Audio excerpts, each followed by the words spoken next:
Along with other healthcare problems, there's a nursing shortage right now.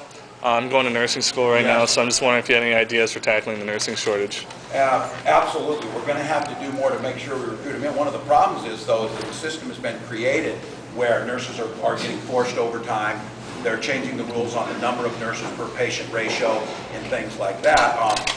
You're having the same problem that the air traffic controllers I met with yesterday are having. You're seeing a large number of people retire out of the profession, and they haven't front-loaded it because they're not willing to hire in a lot of these places. So we've got to make the incentives there.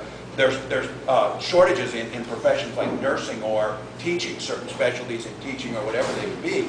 We used to provide great educational incentives where people would go into that and would come out with without any student loans. Well, they haven't done that.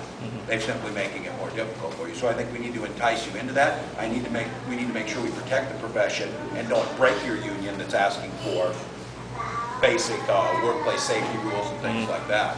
And I think we can do that. And in the long run, we get nurses, our hospitals are safer, they're making the money that they pay back in taxes. It's once again the investment thing. It's that whole investment thing. Many of you have heard me tell this story, but I believe it so firmly. The idea that government is an extension of the best we do together. When I was just getting out of high school, my father was dying of lung cancer. It was about a 2.5-year sickness, and my family spent all their money. My mother was a stay-at-home mother. My father was a teacher. I had an 8-year-old brother.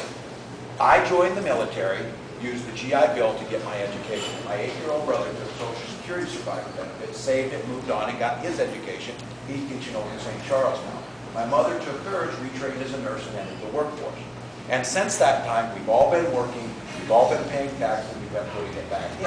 And I say, the Republicans say, well, you Democrats are just looking for handouts, you're looking for welfare, you're looking for the easy way. Just take personal responsibility. And I said, you know what? We did. And we pulled ourselves up by the bootstraps. The problem was those boots didn't belong to us. They were loaned to us through those great programs. And it's that sense of investment that the generation that has come before, laid that groundwork to allow when tragedy comes. Because trust me, none of us did this on our own. And none of us are going to get through without having a bump or two of the road. Those things need to be in place. So I see no investment to the future. I said the Budget Reconciliation Act that made it bumped up student loan prices. Why are we making it more difficult for our children to go to college while the Chinese are building 800 new universities? It's because they have a vision and we don't. You know who crafted the bill that did that? The bankers.